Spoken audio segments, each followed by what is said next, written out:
নমস্কার বন্ধুরা, আশা করি সবাই ভালো আছেন। তো বন্ধুরা, এখন আমি যে সিনেমাটা নিয়ে কথা বলবো, সিনেমাটা হচ্ছে হিংসার পতন, যেটা 2002 সালে রিলিজ করেছিল। ছবির পরিচালক হিসেবে কাজ করেছেন আবু সাফিউল এবং ছবিতে অভিনয় করেছিলেন সাকিব খান, পূর্ণিমা সহ আরও অনেকে। তো এই সিনেমাটাকে নিয়ে স্পেশালি এখন কথা হবে, সিনেমাটা ভালো নাকি খারাপ, সিনেমাটা আমার কেমন লেগেছে, সেই সমস্ত ডিটেলসে আলোচনা করব। তো তার আগে আপনাদেরকে একটাই কথা বলবো, আপনারা যদি চ্যানেলটায় নতুন হয়ে থাকেন অবশ্যই আপনারা চ্যানেলটা সাবস্ক্রাইব করে নেবেন। আর যদি আপনাদের ভিডিওটি ভালো লেগে থাকে অবশ্যই আপনারা লাইক কমেন্ট শেয়ার করতে ভুলবেন না।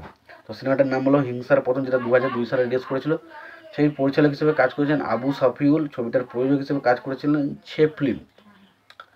তো এই সিনেমাটার বিষয়ে তো আলোচনা করবোই। তো তার আগে দেখে নেবো সিনেমার পরিচালক, প্রযোজক এবং সঙ্গীত পরিচালক হিসেবে কারা কারা কাজ করেছে এবং সিনেমাটাতে কারা কারা অভিনয় করেছে, সেই বিষয়টাকে দেখে নেব।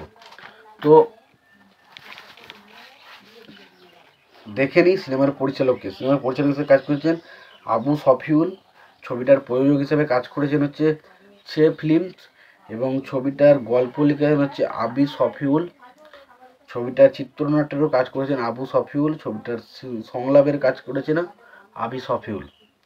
ছবিটাতে অভিনয় করেছেন সাকিব খান, পূর্ণিমা, তারপরে কামরন, হুমায়ুন ফরিদি, পলাশ, আলপনা, দলি জোহার, তারপরে হচ্ছে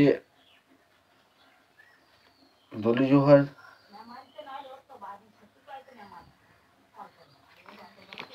দলি জোহারের পর হচ্ছে জরিমানা রহমান, তারপরে ব্ল্যাক, আফজল শরীফ, সিরাজ হায়দার, ডন, নিজাম, মিশা সওদাগর, তারপরে দিলদার, ব্ল্যাক আনোয়ার সহ আর অনেকে। ওটা একটা পুরোপুরি অ্যাকশন ওরিয়েন্টাল সিনেমা, যেখানে আমরা একটা মানুষ, একটা মানে আফজল শরীফের ক্যারেক্টারটাকে দেখতে পাই। সে এখানে মেন অ্যান্টাগনিস্টের ক্যারেক্টার প্লে করেছে এবং সে তার যে অহংকার, তার যে একটা মানে কি বলবো, একটা অপব্যবহার, সেটা যে তার পতনের অন্যতম কারণ হয়ে দাঁড়াবে সেটা আমরা বুঝতেই পেরেছি। এবং হিংসায় যে পতনের কারণ, যে একটা মানুষের যত আপনি ধরুন এত কিছু পাচ্ছেন এবং তারপর যদি আপনার মনের মধ্যে একটা হিংসা চলে আসে তাহলে কিন্তু আপনার পতন নিশ্চিত। তো সেই সিনেমাটার মধ্যে সেই জিনিসগুলো দেখানো হয়েছে।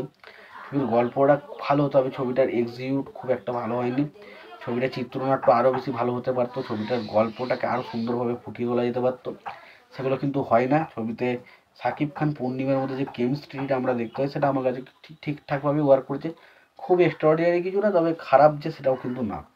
এবার যদি আমরা বাকি দিকগুলো আসি, দেখুন সিনেমাটা ওভারঅল একটা সিনেমাটা ঠিকঠাক সিনেমা। তোমাদের যদি মনে হয় তোমরা সিনেমাটা দেখতে চাও অবশ্যই তোমরা গিয়ে সিনেমাটা চেক আউট করতে পারো। তোমাদের এই ভিডিওটি ভালো লেগে থাকে অবশ্যই তোমরা লাইক কমেন্ট শেয়ার করে দিতে পারো।